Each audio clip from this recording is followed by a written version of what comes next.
Hi കൂട്ടുകാരെ, പുതിയൊരു വീഡിയോയിലേക്ക് എല്ലാവർക്കും സ്വാഗതം.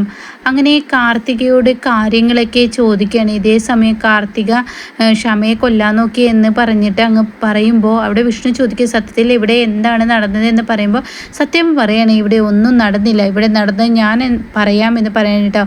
ഇതേ സമയം കാർത്തികയോട് ചോദിക്കുകയാണ്, ഇനി ക്ഷമയെ കൊല്ലാൻ നോക്കിയോ എന്നിങ്ങനെ കാർത്തികയോട് ചോദിക്കുമ്പോൾ കാർത്തിക പറയില്ല, കൊല്ലാൻ നോക്കിയില്ല. അപ്പോൾ ഉടൻ തന്നെ പൊന്നി പറയണേ, എങ്കിൽ ഞാൻ റൂം പരിശോധിച്ചിട്ടില്ല. അപ്പോഴേക്കും ശാലിനി പറയാണ്, എന്നാൽ ഞാൻ കാർത്തികയെ അടിച്ചിട്ടില്ല എന്ന് പറയട്ടോ. ഇതേ സമയം ഇനി നിനക്ക് എന്താ പ്രശ്നം എന്ന് സത്യമ്മ കാർത്തികയോട് ചോദിക്കൂട്ട. അപ്പോൾ കാർത്തികയ്ക്ക് അവിടെ ഉത്തരമില്ല. ഇനി വന്ന് ഈ പ്രശ്നം ഇവിടെ വെച്ച് സോൾവ് ചെയ്ത് പോരെ എന്ന് പറഞ്ഞിട്ട് അങ്ങ് വിളിച്ചു കൊണ്ടുപോകുമ്പോൾ വിഷ്ണുവിനെ ഇങ്ങനെ തുറിച്ച് നോക്കുകയാണ് കാർത്തിക എന്നൊരു ഫ്രോഡിനെ കൊണ്ടുവന്നതിൽ കേട്ടോ ശാലിനി. എന്നാൽ ഈ സമയം അവരെല്ലാവരും അങ്ങോട്ടും ഇങ്ങോട്ടും പോവാണ്. കാർത്തികയാണെങ്കിൽ സത്യാമ്മയുടെ കൂടെ ഉണ്ടെങ്കിൽ സത്യാമ്മ പറയണേ, കാർത്തികയെ ഈ ആശ്രമത്തിലൊക്കെ മെൻ്റൽ പരിശോധനയൊക്കെ നടത്താറില്ലേ, ആരോഗ്യ പ്രശ്നങ്ങളൊക്കെ ഉണ്ടെങ്കിൽ അങ്ങനെയുള്ള ടെസ്റ്റുകളൊക്കെ ചെയ്യാറില്ലേ? ഉണ്ട് സത്യാമ്മേ. എന്താ അങ്ങനെ ചോദിച്ചത്? അല്ല, നിനക്ക് സൈക്കാട്രിസ്റ്റിൻ്റെ ആവശ്യം എന്തെങ്കിലും ഉണ്ടോ എന്നിങ്ങനെ പറയുമ്പോൾ സത്യാമ്മേ എന്ന് പറയട്ടോ. അല്ല, ഈ തുണികൾ എടുത്തു വെച്ചോടുന്നൊക്കെ ബെഡിലോട്ട് വരിക, ബെഡിൽ നിന്നും അലമറയിലോട്ട് പോവുക, അടിക്കാത്തവരെ അടിച്ചു എന്ന് പറയുക, ഇങ്ങനെയുള്ള പ്രശ്നങ്ങളൊക്കെ വരുന്നത് ഇതുകൊണ്ടാണെന്ന് പറഞ്ഞിട്ട് സത്യാമ്മ അങ്ങ് പോകുമ്പോൾ മാനസിക പ്രശ്നമാണെന്ന് വരുത്തി തീർത്തു കൂട്ടാ. അങ്ങനെ സത്യാമ്മയുടെ മുന്നിൽ കാർത്തിക ഇങ്ങനെ ദേഷ്യത്തോടു കൂടി നിൽക്കണം. ഈശ്വര, എനിക്കിപ്പോൾ മാനസികമാണെന്നുള്ള പേരാണ് എനിക്ക് കിട്ടുന്നത്. എന്നാൽ ഈ സമയം പൊന്നി ഇങ്ങനെ പോകാൻ ഒരുങ്ങിയാണ്. ശാലിനിയുടെ മുന്നിൽ നിൽക്കാൻ കഴിയുന്നില്ല പൊന്നിക്ക്. അങ്ങനെ പോകാൻ ഒരുങ്ങുമ്പോഴേക്കും പൊന്നിയൊന്നും അവിടെ നിന്നേ എന്ന് ശാലിനി പറയുമ്പോൾ ക്ഷാമയും പൊന്നി നന്നായി പേടിക്കുന്നുണ്ട് കേട്ടോ. എന്നിട്ട് പറയണേടി, നീ എന്തിനാ കാർത്തികയുടെ റൂമിലോട്ട് പോയത്? എന്നോട് ക്ഷാമ പറഞ്ഞിട്ടല്ലേ പോയത്? അപ്പോൾ ക്ഷാമ സംസാരിക്കുന്നുണ്ടോ എന്ന് പറയുമ്പോൾ കൊച്ചേ അതൊന്നുമില്ല ശാലിനി, അത് വെറുതെ പറയണേ. കാരണം ഈ പറയുന്ന കാർത്തികയ്ക്ക് മാനസിക പ്രശ്നം എന്തോ ഉണ്ട്, അതുകൊണ്ടാണ് അവൾ അങ്ങനെയൊക്കെ കാണിക്കുന്നതെന്ന് പറയുമ്പോൾ ഇങ്ങനെ ക്ഷാമയുടെ അടുത്തോട്ട് ശാലിനി വരികയാണ്. അപ്പോൾ ശാലിനി ഇങ്ങനെ അവളോട് പറയണം, മോളെ നിനക്ക് ഒരു പ്രശ്നവുമില്ല, എൻ്റെ മോള് നന്നായി പേടിച്ചു എന്ന് ഈ കുഞ്ഞേച്ചിക്ക് മനസ്സിലായി. എന്തായാലും പൊന്നി പറയുന്നത് ഞാൻ അങ്ങ് വിശ്വസിക്കില്ല, പൊന്നിയുടെ വാക്കുകൾ അങ്ങനെ വിശ്വസിക്കാൻ എനിക്ക് കഴിയില്ല. നീ പറഞ്ഞിട്ടാണ് ആ റൂമിൽ കയറിയതെന്ന് പൊന്നി പറയുന്നു. പക്ഷേ പൊന്നി അതല്ല എന്നും പറയുന്നു, മാനസിക പ്രശ്നമാണ് കാർത്തികയ്ക്ക് എന്ന് പറയുന്നു. പക്ഷേ എനിക്കത് വിശ്വസിക്കാൻ കഴിയില്ല. എന്തായാലും എൻ്റെ പൊന്നു മോള് സങ്കടപ്പെടേണ്ട എന്നൊക്കെ പറഞ്ഞിട്ട് ക്ഷമയെ സമാധാനിപ്പിക്കുമ്പോൾ ക്ഷമക്ക് അറിയാനായിട്ടാ. ക്ഷമ മനസ്സുകൊണ്ട് പറയുന്നത്, കുഞ്ഞേച്ചി, എൻ്റെ കുഞ്ഞേച്ചിയും വിഷ്ണുവേട്ടനെ ഒന്നിപ്പിക്കാൻ എനിക്ക് മുന്നിൽ ആകെ ഒരു മാർഗ്ഗം ഇതുള്ളതുകൊണ്ടാണ് കുഞ്ഞേച്ചി, ഞാൻ കുഞ്ഞേച്ചിയെ പോലും മറച്ചു വെച്ച് ഇങ്ങനെയൊക്കെ ചെയ്യുന്നത് എന്നിങ്ങനെ പറഞ്ഞ് കരയുമ്പോൾ, എന്തിനാ മോളെ നീ ഇങ്ങനെ കരയുന്നത്? നിൻ്റെ കുഞ്ഞേച്ചിയില്ലേ നിനക്കൊപ്പം എന്ന് പറയുന്നുണ്ട് കേട്ടോ. ഇതേ സമയം കാർത്തികയാണ് കേട്ടോ കാണിക്കുന്നത്. കാർത്തിക ഇങ്ങനെ ശാലിനി അടിച്ചത് തിരിച്ചും മറിച്ചും ആലോചിച്ച് നോക്കുകയാണ്. തനിക്കത് പക നിൽക്കുന്നില്ല.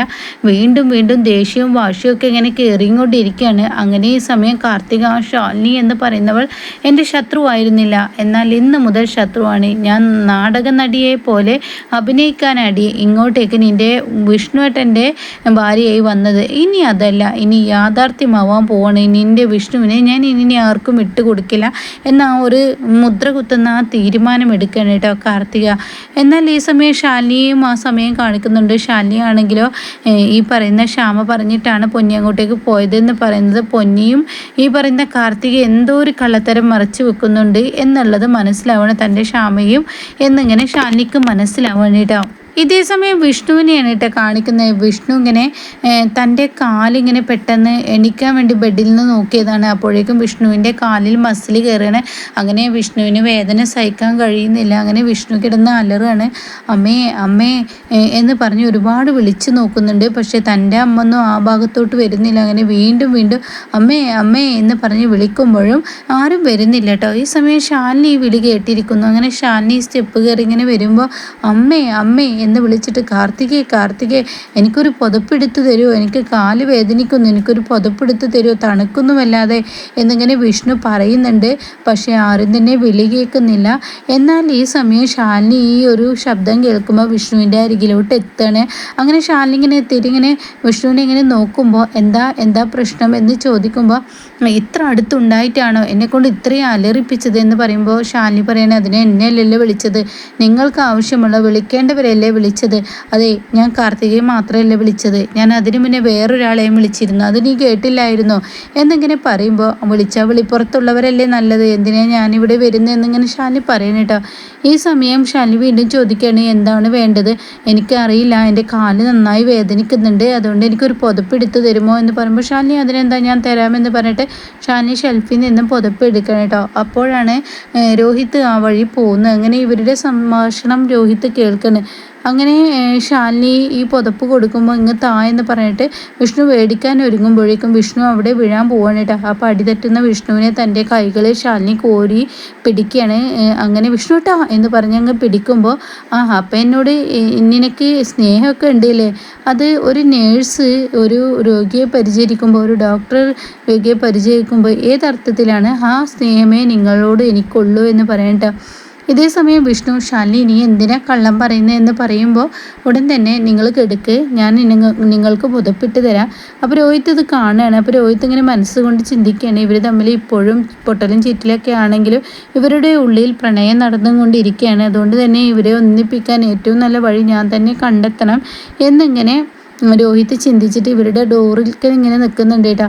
അപ്പോൾ ശാലിനി പറയണേ നിങ്ങൾ കിടക്കുന്നുണ്ടോ വിഷ്ണു ഏട്ടാ എന്നിങ്ങനെ പറയുമ്പോൾ വിഷ്ണു പറയണേ എന്നിങ്ങനെ പറയുന്നുണ്ട് കേട്ടോ. ഇല്ല കിടക്ക് എന്ന് പറയണം. അങ്ങനെ വിഷ്ണു ഒന്നും മിണ്ടാനാവാതെ വിഷ്ണു ഇങ്ങനെ കിടക്കുകയാണ്. ഇതേ സമയം ശാലിനിയാണെങ്കിലോ പുതപ്പിട്ട് വിഷ്ണുവിനെ ഇങ്ങനെ മൂടിക്കൊടുക്കുകയാണ്. നിങ്ങൾക്ക് എന്താ പനിക്കുന്നുണ്ടോ എന്നിങ്ങനെ ശാലിനി ചോദിക്കുകയാണ്. അപ്പോൾ ഉടൻ തന്നെ വിഷ്ണു ഒന്നും മിണ്ടുന്നില്ല. അപ്പോൾ ഉടൻ ശാലിനി വിഷ്ണുവിൻ്റെ നെറ്റിയിൽ ഇങ്ങനെ തൊട്ട് നോക്കുകയാണ്. പിന്നീട് കഴുത്തിനും ഇങ്ങനെ തൊട്ട് നോക്കുന്നുണ്ട്. അപ്പോൾ ഉടൻ തന്നെ മരുന്നൊന്നും കഴിക്കാറില്ലേ, അതിന് എനിക്ക് എടുത്തു തരാൻ ആരാ ഉള്ളത്, മരുന്നൊക്കെ എടുത്തു തരേണ്ടവർ എനിക്ക് എടുത്തു തരേണ്ടേ, എന്നെ നോക്കണ്ടേ എന്നൊക്കെ ഇങ്ങനെ പറയുമ്പോൾ ഉടൻ തന്നെ വിഷ്ണു ആ വാക്ക് പറഞ്ഞ ഉടൻ തന്നെ ശാലിനി പറയാണ് എടുത്തു തരേണ്ടവരെ എടുത്തു തരാൻ നിങ്ങൾക്ക് ആവശ്യമില്ലല്ലോ, എടുത്തു തരേണ്ടവരൊക്കെ ഇവിടെ ഉണ്ടല്ലോ, പിന്നെ ഇപ്പം നമ്മുടെ ആവശ്യമില്ലല്ലോ എന്നൊക്കെ ഇങ്ങനെ വിഷ്ണുവിനോട് ശാലിനി ഇങ്ങനെ പറയുമ്പോൾ അവിടെ വിഷ്ണു പറയാണ് ആര് പറഞ്ഞു അങ്ങനെ ഇല്ലെന്ന്, നിൻ്റെ തോന്നൽ മാത്രമാണ്, അങ്ങനെയൊന്നുമില്ല എന്നിങ്ങനെ വിഷ്ണു പറയുന്ന സമയത്ത് അവിടെ ശാലിനി പറയാണ് വിഷ്ണു ഏട്ടാ കിടന്നേക്ക്, ഞാൻ പുതപ്പിട്ട് തരാമെന്ന് പറഞ്ഞ് പുതപ്പിട്ടിട്ട് മരുന്ന് എവിടെ ഇരിക്കുന്നത്, അതാ ഷെൽഫിൽ ഇരിക്കുന്നുണ്ട്. അങ്ങനെ ആ മരുന്ന് എടുത്തിട്ട് ശാലിനി ഇങ്ങനെ മരുന്ന് വെള്ളമൊക്കെ ഒഴിച്ചു കൊടുത്ത് വിഷ്ണുവിൻ്റെ വായിലിട്ട് കൊടുക്കാൻ കേട്ടോ. ഈ സമയം വിഷ്ണു അത് കഴിക്കുന്നുണ്ട്. അങ്ങനെ ഇനി എന്തായാലും കിടന്നോളൂ, ഞാൻ പോട്ടെ എന്ന് പറഞ്ഞ് ശാലിനി പോകാൻ ഒരുങ്ങുമ്പോഴേക്കും വിഷ്ണു ഇങ്ങനെ ശാലിനിയെ നോക്കുന്നുണ്ട് കേട്ടോ. ഈ സമയം ശാലിനി ഇങ്ങനെ കടന്നു വരികയെന്ന് കാണുമ്പോൾ രോഹിത്ത് ഇവരുടെ അടുത്ത് നല്ല പ്രണയമുണ്ട്, അതുകൊണ്ട് തന്നെ ഇവരെ ഒന്നിപ്പിക്കേണ്ടത് എൻ്റെയും കൂടി ഉത്തരവാദിത്തമാണ്, അത് ഞാൻ ചെയ്യുമെന്ന് പറഞ്ഞിട്ട് രോഹിത്ത് പുറത്ത് നിന്ന് ഡോറ് പൂട്ടി പോവാണ് കേട്ടോ. ഈ സമയം ശാലിനി ഇത് അറിയുന്നില്ല, മരുന്നെടുത്ത് കൊടുക്കുന്നത് കൊണ്ട് തന്നെ ശാലിനി അറിയുന്നില്ല. അങ്ങനെ ശാലിനി തിരികെ വന്നിട്ട് ഞാൻ ഇന്നാ പോട്ടെ എന്ന് പറഞ്ഞിട്ട് പോകാൻ ഒരുങ്ങുമ്പോൾ വാതിൽ തുറക്കുന്നില്ല. അത് കാണുന്ന വിഷ്ണു താൻ എന്താടോ കാണിക്കുന്നത്, താൻ ആ വഴി തന്നെയല്ലേ വന്നത്, അത് അങ്ങനെ തന്നെ, പക്ഷെ പോവാൻ എനിക്ക് ഈ വഴിയില്ല, പുറത്ത് നിന്ന് ആരോ ലോക്ക് ചെയ്തിരിക്കുന്നു. അത് കേൾക്കുന്ന വിഷ്ണു ഞാനൊന്ന് നോക്കട്ടെ എന്ന് പറഞ്ഞ് കിടക്കയിൽ നിന്ന് എണീറ്റ് കൊച്ചി വന്ന് വിഷ്ണു ഇങ്ങനെ ശാലിനിയുടെ അടുത്തിട്ട് വന്നിട്ട് മാറി നിൽക്ക് ഞാൻ നോക്കട്ടെ എന്ന് പറഞ്ഞ് ഡോറ് പതുക്കെ തുറന്നു നോക്കുകയാണ്. അങ്ങനെ തുറക്കാൻ കിട്ടുന്നില്ല. ഇത് പുറത്തു നിന്നാണല്ലോ പൂട്ടിയിരിക്കുന്നത്. അത് കേട്ട ഉടനെ ശാലിനി പറയാണ് ഇതന്നെ ഞാനും പറഞ്ഞത്, പുറത്തു നിന്നല്ലേ പൂട്ടിയിരിക്കുന്നത് എന്ന് ശാലിനി തിരിച്ചും പറയുന്നുണ്ട്. അങ്ങനെ വിഷ്ണു വീണ്ടും തുറക്കാൻ ശ്രമിക്കുകയാണ്, പക്ഷേ തുറക്കുന്നില്ല. ഇതേ സമയം ശാലിനി പറയാണ് ഞാൻ എന്തായാലും രോഹിത്തിനെ വിളിച്ച് നോക്കട്ടെ. എന്നാൽ രോഹിത്താണെങ്കിൽ ഈ വാതിൽ പൂട്ടിയത് കൊണ്ട് തന്നെ ശാലിനി എനിക്ക് വിളിക്കും, അതുകൊണ്ട് മൊബൈൽ സ്വിച്ച് ഓഫ് ആക്കുക നല്ലതെന്ന് പറഞ്ഞിട്ട് തൻ്റെ മൊബൈൽ സ്വിച്ച് ഓഫ് ആക്കുന്നുണ്ട് കേട്ടോ. അങ്ങനെ രോഹിത്തിനെ വിളിക്കുമ്പോൾ രോഹിത്തിൻ്റെ ഫോൺ സ്വിച്ച് ഓഫ് ആണെന്നുള്ള ആ ഒരു സീനാണ് കേൾക്കുന്നത്. അപ്പോൾ ശാലിനി പറയുന്നത് രോഹിത്തിൻ്റെ ഫോൺ സ്വിച്ച് ഓഫ് ആണല്ലോ, എങ്കിൽ ശ്യാമയ്ക്ക് വിളിക്ക്, അവൾ സുഖമില്ലാതെ തളർന്നു കിടക്കുന്ന അവൾക്ക് വിളിച്ചിട്ട് എന്താ കാര്യം എന്ന് ചോദിക്കുമ്പോൾ അവളുടെ അടുത്ത് ശാലിനി ഇനി മനസ്സിലാക്കി രോഹിത്ത് ഉണ്ടാവും, അതുകൊണ്ട് രോഹിത്ത് എടുത്തോളും എന്നൊക്കെ ഇങ്ങനെ പറയുമ്പോൾ ശാലിനി ശ്യാമയുടെ ഫോണിലോട്ട് അടിക്കുമ്പോൾ സ്വിച്ച് ഓഫ് എന്ന് കാണിക്കുന്നു. അപ്പോൾ വിഷ്ണു ചോദിക്കുക എന്താണ്, രണ്ടുപേരുടെയും ഫോൺ സ്വിച്ച് ഓഫ് ആണ്. അത് കേൾക്കുന്ന വിഷ്ണു ഇനി എന്ത് ചെയ്യും, പൊന്നിയെ വിളിച്ചു നോക്ക്. അപ്പോൾ ശാലിനി പറയണേ പൊന്നിയും പിള്ളയും ഒന്നും ഇവിടെ ഇല്ല, പിന്നെ സത്യാമ്മയാണ് ആകെ ഉള്ളത്. സത്യാമ്മയെ വിളിച്ചു കഴിഞ്ഞാൽ സത്യാമ്മ ചോദിക്കും നിങ്ങൾ രണ്ടുപേരും ഒരുമിച്ച് എങ്ങനെ റൂമിൽ എത്തിയെന്ന്, അതിലും നല്ല ജനലെടുത്ത് മുറ്റത്തോട്ട് ചാടുന്നതായിരിക്കും, അതുകൊണ്ട് നിങ്ങളുടെ അമ്മയെ വിളിക്കുന്നില്ല എന്ന് പറയണേ. ഈ സമയം വിഷ്ണു പറയണേ ഇത് രാത്രിയാണോ പകലാണോ. അത് കേൾക്കുന്ന ശാലിനി ഒന്ന് ഞെട്ടാണ്. വീണ്ടും വിഷ്ണുവിനോട് ചോദിക്കുകയാണ് ഇത് രാത്രിയാണോ പകലാണോ. അപ്പോൾ വിഷ്ണുവിനത് ചോദിക്കുന്നുണ്ട്. അപ്പോൾ ശാലിനി പറയണേ രാത്രിയാണ്, എങ്കിൽ നീ എവിടെ കിടന്നേക്ക്.